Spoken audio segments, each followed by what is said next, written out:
안녕하세요. 춘천한마음교회 이경태입니다. 저는 얼마 전 급성골수백혈병이라는 암에 걸려 현재 치료를 받고 있는데요.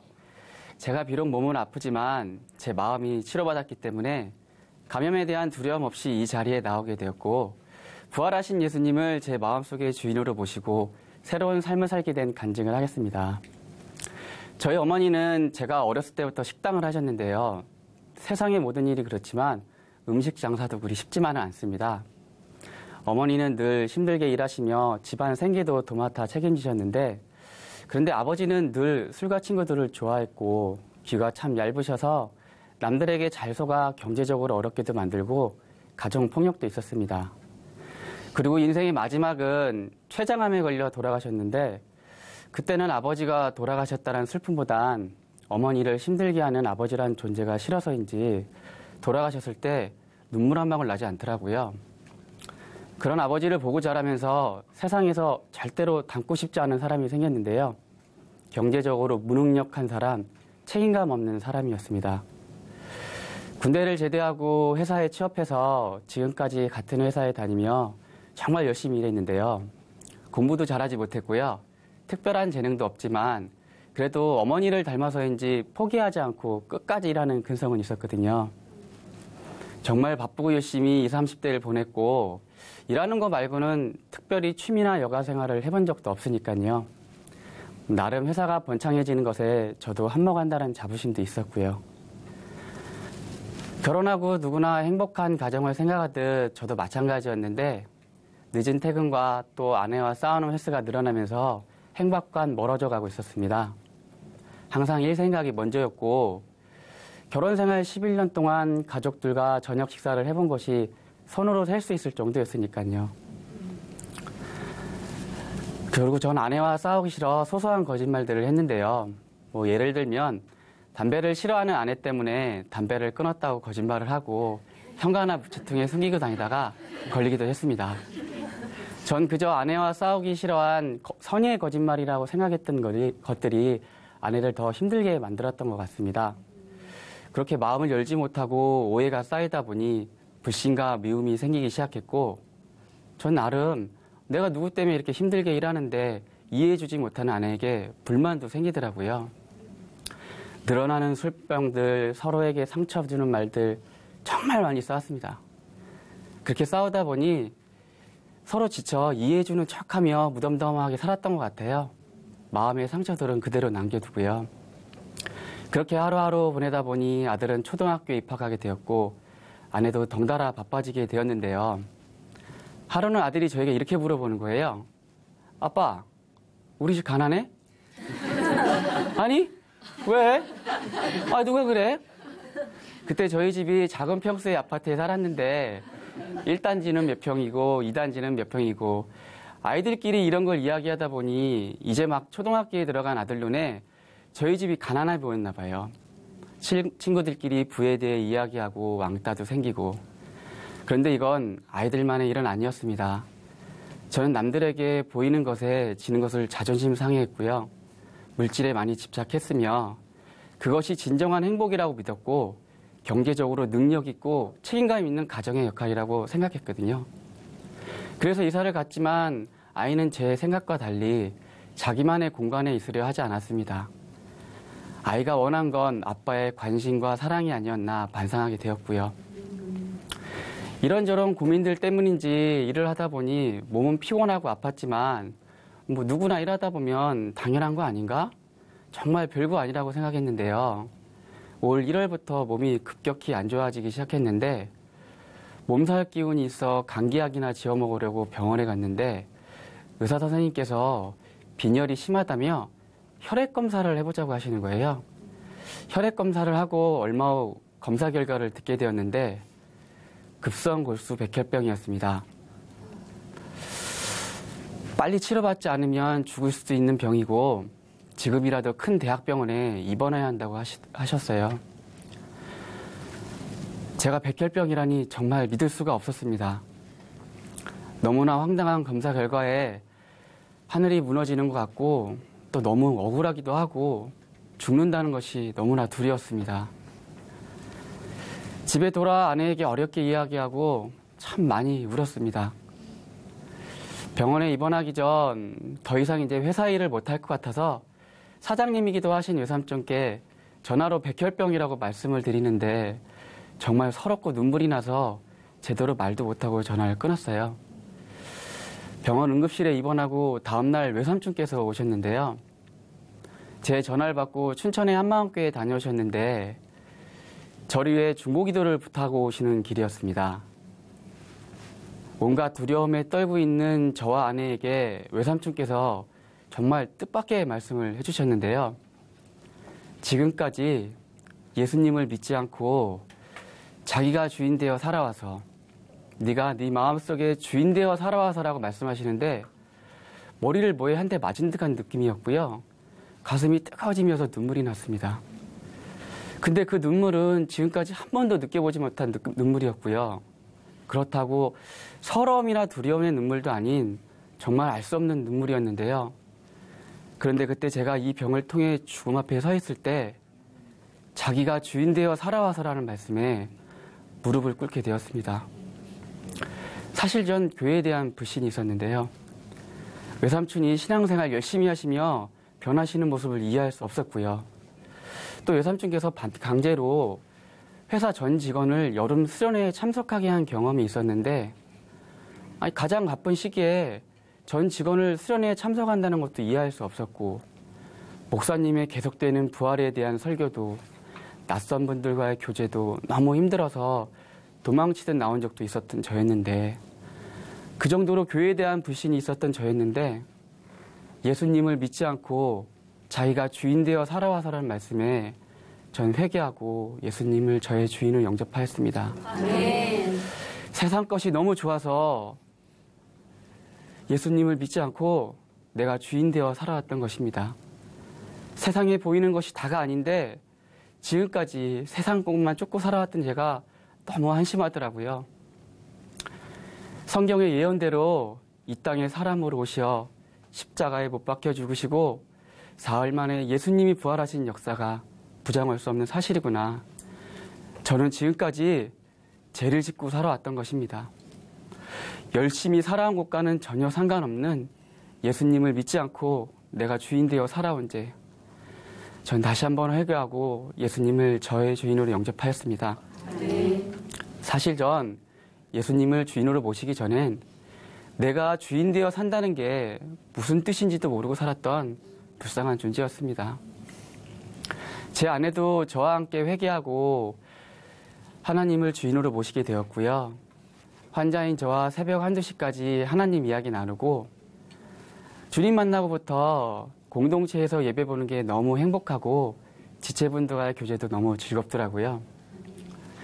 제가 항암 치료 중에 병원에서 붙잡고 있었던 말씀이 빌립보서 4장 말씀 중에 아무것도 염려하지 말고 오직 모든 일에 기도와 간구로 너희 구할 것을 감사함으로 하나님께 아뢰라. 그리하면 모든 지각에 뛰어난 하나님의 평강이 그리스도 예수 안에서 너의 마음과 생각을 지키시리라. 정말 이 말씀처럼 제 마음속에 두려움이 사라졌고요.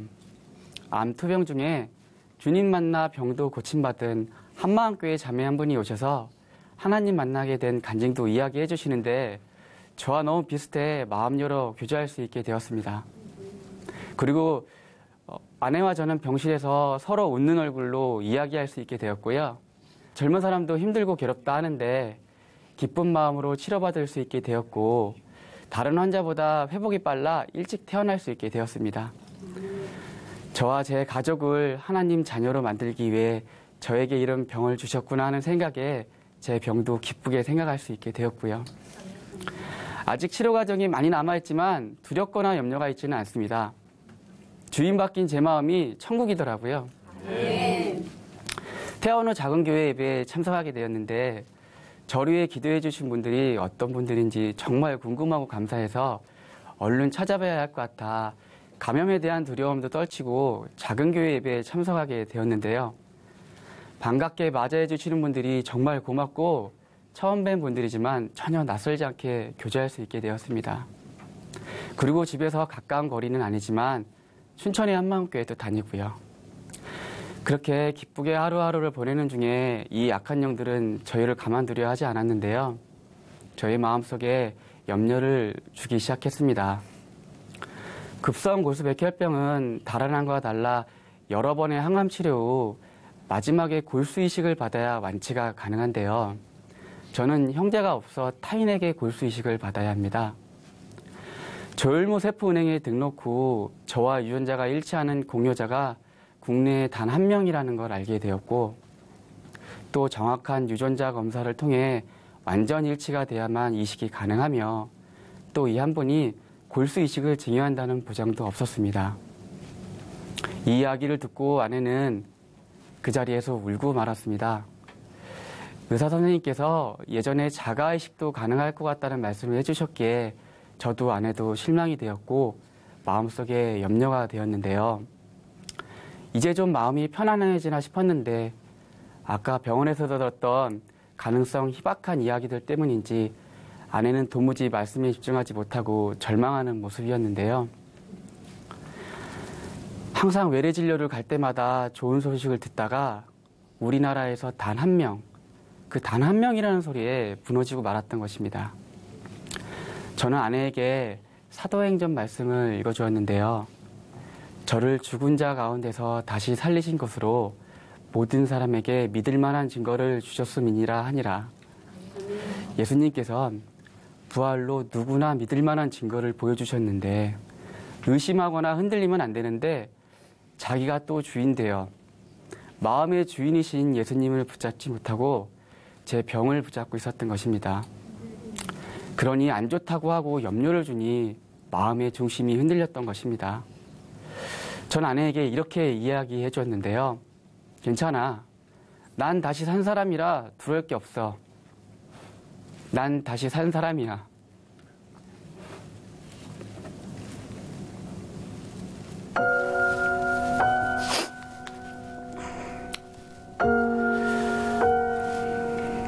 난 마음이 치유된 사람이야.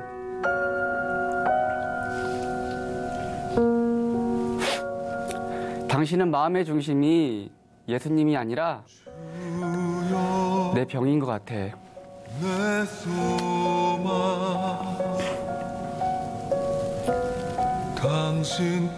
당신뿐이라. 내 병 때문에 힘들어하지 마. 예수님 부활을 잡은 거야. 내 병을 붙잡고 있는 거야. 라고 이야기해 주었습니다. 사실 이 이야기는 제가 아닌 성령님께서 해주신 것 같습니다. 아내는 이야기를 듣고 마음의 중심이 예수님이어야 하는데 중심이 흔들렸다며 회개의 눈물을 흘렸습니다. 아내가 회개하는 모습을 보며 제 마음도 살펴보았는데요. 내 마음의 중심은 어디에 있을까? 내 중심은 흔들리지 않았을까? 흔들렸습니다. 내 마음의 중심이 부활하신 예수님이었는데 어쩌다 제 병에 갔는지 전 너무 창피했고 제 주인이신 예수님께 엎드려 회개의 눈물을 흘렸습니다. 제 마음의 중심은 부활하신 예수님이십니다. 그 어떤 비바람 태풍이 불어도 절대 흔들리지 않을 중심, 부활하신 예수님이십니다. 제가 한마음교회를 가면서 핸드폰 어플로 성경 말씀을 듣는데 이 말씀이 귀에 들어왔습니다. 요한복음 9장 말씀 중에 예수께서 길을 가실 때 날 때부터 맹인된 사람을 보신지라. 제자들이 물어 이르되 라삐어 이 사람이 맹인으로 난 것이 누구의 죄로 인함이니까? 자기이니까 그의 부모니까? 예수께서 대답하시되 이 사람이나 그 부모의 죄로 인함이 아니라 그에게서 하나님 하시는 일을 나타내고자 하심이라. 아멘. 제가 이 백혈병이라고 저희 어머니께 말씀을 드릴 때 세상의 모든 부모님이 같은 마음이겠지만 저희 어머니도 정말 괴롭고 슬퍼하셨습니다. 어머니도 교회를 다니시는데 한편으로 부모된 마음으로 저를 위해 기도하시며 세상에서 너무나도 소중한 걸 뺏어 가신다고 하나님께 원망도 많이 하셨다고 하십니다. 어머니를 위해 제가 이 말씀을 핸드폰 메시지로 보내드렸는데 조금 있다가 울먹이는 목소리로 전화가 와서 엄마 잘못이 아니라고 말하는 거지. 그래, 넌 쓰임받을 때가 있을 거야 라고 말씀하시며 눈물을 흘리셨습니다. 저는 그 눈물의 의미를 잘 알고 있습니다. 이 세상 그 어떤 위로의 말보다 이 성경 말씀만 것은 없을 것입니다. 성경 말씀엔 힘이 있습니다. 절대적인 힘이요. 예전에 제가 왜 내가 이 병에 걸려야 하나, 왜 나여야 하나, 정말 괴롭고 원망스러운 시간들이 머릿속에 스쳐 지나갔는데요. 만약에 제가 이 백혈병에 걸리지 않았다면 여전히 세상 속에서 죄짓고 살고 있을 것이고, 제가 예수님을 주인으로 영접하지 않고 이 병이 다 나았다면 예수님을 믿지 않고 내가 더 주인 되어 세상 것에 더 빠져 살았을 것입니다. 저는 이 병이 나아지는 것을 기대하기보다 제 육체가 하나님 하시는 일에 쓰임받는 것에 감사드립니다. 아멘. 이 병이 낳고 안 낳고가 중요한 것이 아니라 제가 하나님을 주인으로 영접했고 마음이 치유됐으며 복음을 전하는 사람이 되었다는 게 더 중요합니다. 아멘.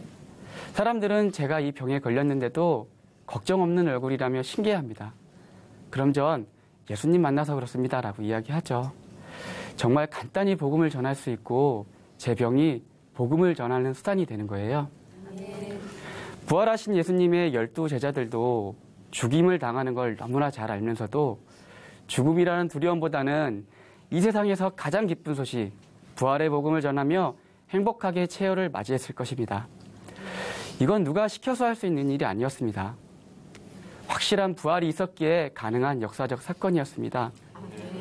저도 부활의 복음을 전하며 살 것입니다. 이 세상에서 자기가 주인 되어 산다는 것이 얼마나 어리석고 헛된 삶인지 알려주고 싶습니다. 이 어두운 세상에서 모든 걸 가진 이보다 더 행복한 사람, 바로 접니다. 제 마음의 중심은 부활하신 예수님이십니다. 감사합니다.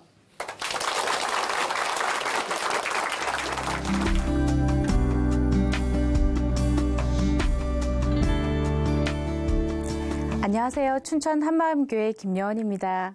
저는 예수님을 믿기 전에 귀신을 모시던 무당이었습니다. 무당에 대해서 잠깐 말씀드리자면 우리나라 무당은 대부분 조상신을 섬기는데 실상은 조상이 아니라 조상의 탈을 쓰고 온 악한 영입니다. 결국 이 무당은 악한 영의 도움을 받아서 사람들의 길흉화복을 점쳐주는 일을 하고 있습니다.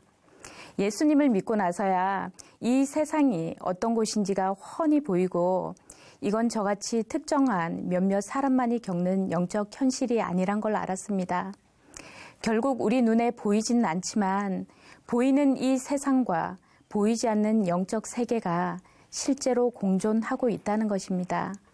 제가 하루아침에 갑자기 무당의 길을 가게 되냐 하면 절대로 그렇지가 않습니다.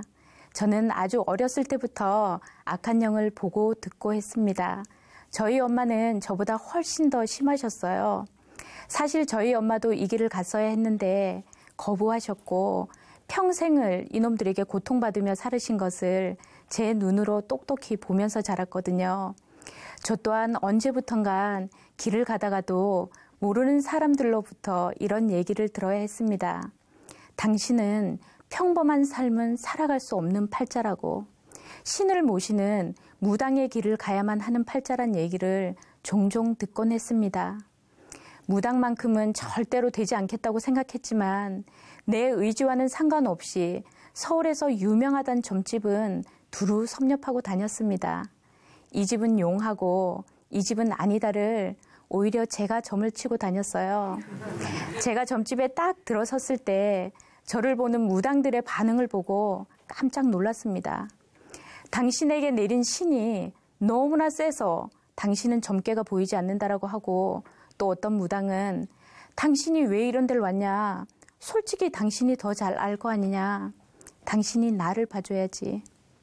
사실 죽어서라도 피할 수만 있다면 피하고 싶은 길이었지만 제가 죽을 수도 없었던 것이, 만약 내가 받지 않으면 결국엔 제 동생이 받아야 한다는 것을 저는 알고 있었습니다. 마침내 30 넘게 살아왔던 제 인생의 모든 것을 정리를 하고 서울에서 진짜 유명하다는 무당으로부터 신내림을 받았습니다. 저는 다른 무당들과는 좀 다르다는 걸 알았어요. 저에게는 신 중에서도 아주 높고 그 영역이 세다는 천신이 내렸습니다. 이 천신이 내린 무당은 최고의 신을 모셨다는 자부심이 아주 대단합니다. 내림굿을 하면서 가장 기억에 남았던 것이 제 초등학교 때 돌아가셨던 저의 친할머니께서 찾아오셨어요. 저를 끌어안고 엉엉 우시면서 천금 같은 우리 손녀, 네가 왜 이렇게 됐냐? 네 팔자가 왜 이렇게 됐냐? 불쌍해서 어떻게 하냐고 우시는데 저도 진짜 우리 할머니가 우신 줄 알고 끌어안고 엉엉 울었거든요. 그런데 그런 생각이 들더라고요. 우리 할머니니까 나를 여기서 좀 빼내주지는 않을까 하고요. 그런데 웬걸요? 우리 할머니가 저에게 평생 대접을 받겠다고 신당에 제일 먼저 자정하시더라고요. 그때 정말 배신감을 느꼈습니다. 그 외에도 참 많은 조상신들이 찾아왔는데 우리 집안 대대로 내려오는 내력을 너무나 잘 알고 있기 때문에 이게 악한 영인데도 불구하고 조상이라고 속을 수밖에 없습니다. 악한 영들은 점집에 손님들이 찾아오면 그 사람의 가장 약한 부분을 아주 잘 건드립니다. 대부분의 사람들이 돈이나 명예, 건강이나 이성 이 중에 하나만 던져줘도 대부분의 사람들이 걸려들어요. 이렇게 걸려드는 이유가 그 사람이 바보여서 속는 게 아니거든요. 귀신이 과거를 얼마나 잘 맞추겠습니까? 그런데 미래는 누구도 안 가본 거잖아요. 과거를 잘 맞추다 보니까 귀신이 얘기해 주는 대로 미래도 그대로 될 거라고 다들 속는 겁니다. 그러니 아무리 발버둥 쳐도 사람은 다 자기가 타고난 팔자가 있다라고 생각을 하는 겁니다. 타고난 운명은 어쩔 수 없다라고요.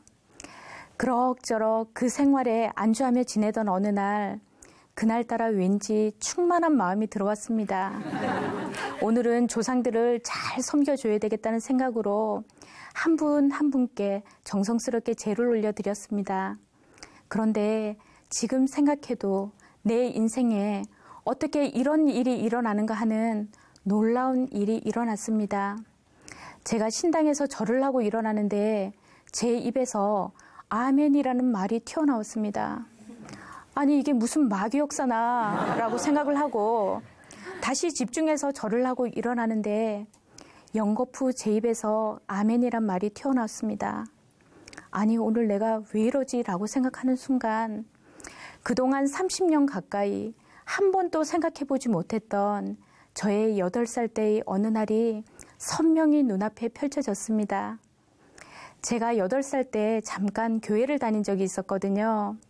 교회가 아주 먼 거리임에도 불구하고 하나님께서 나를 기다린다고 생각하니 마음이 너무 설레서 그 산 고개를 넘어서 깡총깡총 뛰어가던 일이 그 신당 안에서 선명히 보였습니다. 저는 절하던 것을 멈추고 진짜 마음이 무너져 내린 것 같았습니다. 그때 분명히 하나님이 살아계셨는데 하나님이 살아계시면 왜 내가 여기에 이러고 있나? 하나님은 왜 나를 버리셨나? 이런 생각에 서러움에 복받쳐서 그만 신당 바닥에 주저앉아서 엉엉 울어버렸습니다. 그런데 그 모습을 본 신엄마가 제 속을 깨뚫기라도 하듯이 오셔서 한마디 하셨습니다. 야, 웃기는 소리 하지 마. 누구는 좋아서 이 짓 하는 줄 아니? 나도 무당이 되기 전에는 요만한 새 아이의 엄마였거든. 네가 그 어린 자식들을 버리고 오는 이 어미의 심정을 아냐고. 그런데 그 다음 말이 저에게 더 충격이었습니다.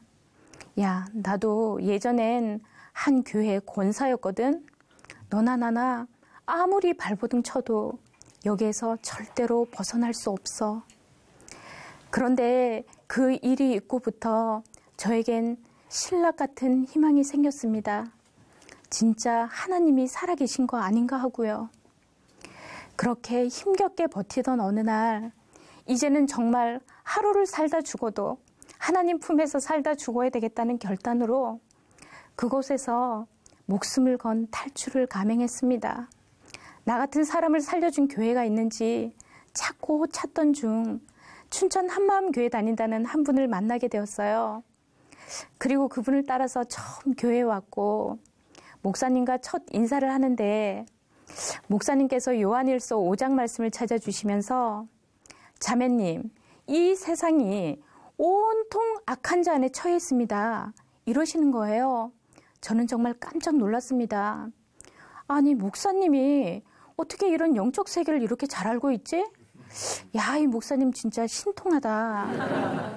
그런데 그 다음에 하시는 말씀이 하나님이 저에게 직접 하시는 말씀으로 들렸습니다.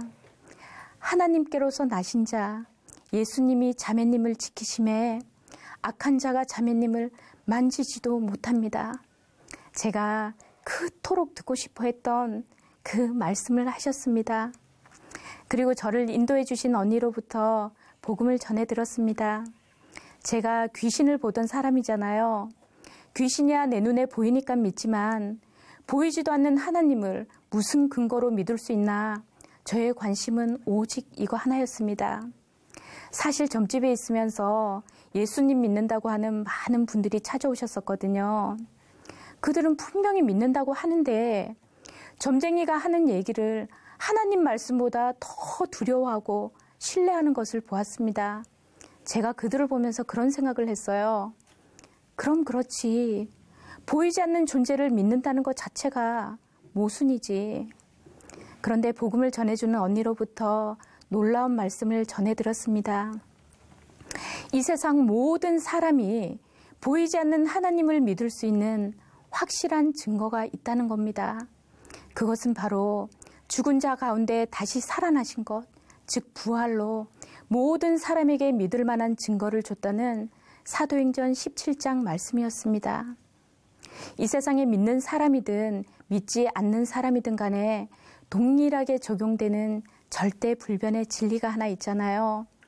그것은 모든 사람은 다 죽는다는 겁니다. 그리고 한 번 생명이 끊어진 사람은 절대 다시 살아나지 못한다는 거죠. 예수님께서는 이 땅에서 누구도 절대 따라할 수도 흉내낼 수도 없는 이 부활로 이 세상의 절대 진리, 이것을 단번에 깨시고 본인이 하나님이심을 확증시켜 주셨습니다. 제가 진짜 놀랐던 건 이 예수님의 생애가 십자가와 부활 사건이 어느 날 하루아침에 뚝딱 일어난 사건이 아니라는 겁니다. 구약을 통해 예수님 오시기 수천 년 전부터 미리 예수님에 대해서 예언이 되어 있었다는 것에 놀랐습니다. 사실 아무리 용한 무당이라도 한 사람의 미래를 몇 년 납도 내다보기 힘든데 그것도 수천 년에 걸쳐서 수백 가지의 예언을 수많은 선지자들의 입을 통해서 이 예수님에 대해서 미리 예언이 되어 있었다는 것은 있을 수도 없는 일이거니와 그 수백 가지의 예언을 하나의 오차도 없이 그대로 다 이루시고 부활하신 예수님은 분명 누구도 부인할 수 없는 하나님이란 증거잖아요. 제가 이 부활의 복음만큼이나 놀랍게 들었던 말씀이 죄에 대한 말씀이었습니다. 여호나 하나님께서 책망하시고 회개하라 하시라 하는 근원적인 죄는 부활을 통해서 모든 사람에게 믿을 만한 증거를 줬는데도 불구하고 예수님을 믿지 않고 여전히 내가 주인되어 나를 위해 사는 것, 그것이 죄라고 했습니다. 내가 이런 비참한 삶을 살 수밖에 없었던 이유가 우리 집안의 기류 때문도 아니고 내가 내 동생 때문에 희생한 것도 아니고 바로 내가 창조주 하나님을 배척하고 예수님을 모셔야 될 이 마음 보좌에 마귀를 끌어들이고 산 내 삶의 결과물이란 걸 알았습니다. 이제는 네가 주인 되어 살았던 것에서 철저하게 돌이키고 예수님을 주인으로 영접하자고 하시면서 계시록 말씀을 찾아주셨어요. 볼지어다 내가 문 밖에 서서 두드려노니 누구든지 마음문을 열면 이분이 들어오신다는 거예요.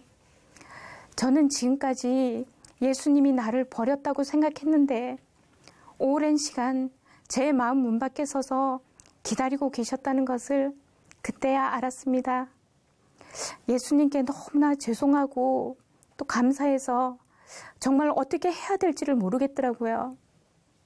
그런데 한낱 귀신을 모시는 데에도 그렇게 성대한 절차가 필요한데 어떻게 전능자 하나님을 주인으로 모시는데 성대하게는 못해줄 망정 이렇게 초라하게 모실 수가 있나? 그런데 언니는 네 마음의 고백이면 된다. 하나님은 네 마음만 받으신다는 말씀에 저는 온 마음을 다해서 아멘 했습니다. 그런데 예수님이 들어오시려고 하는데 제 마음 중심이 여전히 부족해서 예수님이 들어오시려고 하다가 또 못 들어오신 거 아닌가 걱정이 되는 거예요. 그래서 언니한테 한 번만 더 물어봐 주시면 제가 정말 마음을 다해서 예수님을 주인으로 영접하겠다고 했고 언니는 네가 주인 되어 살았던 것에서 이제 진심으로 회개하고 예수님을 주인으로 영접할 거냐고 다시 물어봐 주셨습니다. 저는 온 마음을 다해서 아멘 했고 언니 그런데 마지막으로 딱 한 번만 더 물어봐 주시면 정말 온 마음을 다해서 예수님을 주인으로 영접하겠습니다 라고 했고 언니는 또 한 번 물어봐 주셨습니다.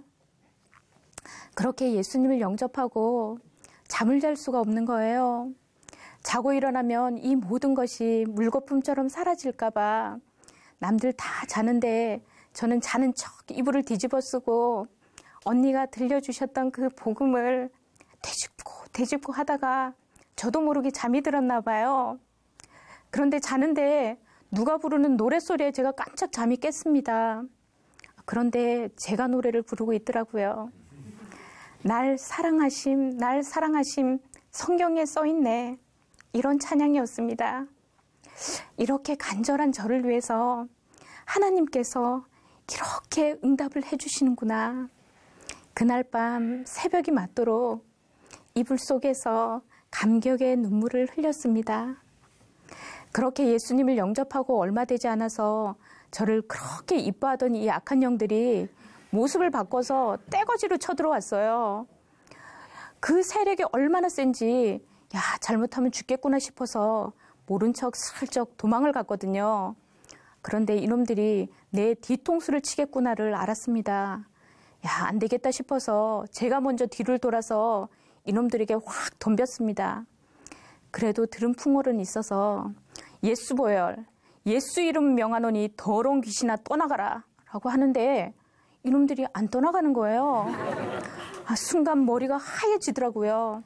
그 세력이 얼마나 센지 이젠 정말 죽었구나 라고 생각하는 순간 갑자기 퍼뜩 이런 생각이 드는 거예요. 그래. 내 주인은 내가 아니잖아. 내 주인은 예수님이시라면서. 그럼 내가 왜 싸워? 예수님이 싸워주셔야지. 사람이 죽음이 눈앞에 오니 물에 빠진 사람 건져줬더니 보따리 내놓으란 식이었습니다. 내가 지금 죽게 됐다고 이거 안 보이시냐고 나 좀 살려달라고 하는데 갑자기 제 입에서 이상한 말이 막 튀어나오는 거예요. 생전 처음 들어보는 말인데 그 음성이 얼마나 우렁차고 어디다가 막 호통을 치시는 거예요. 이게 뭐지? 라고 생각하는 순간 지금 내 안에서 성령께서 이놈들을 쫓고 계시는구나.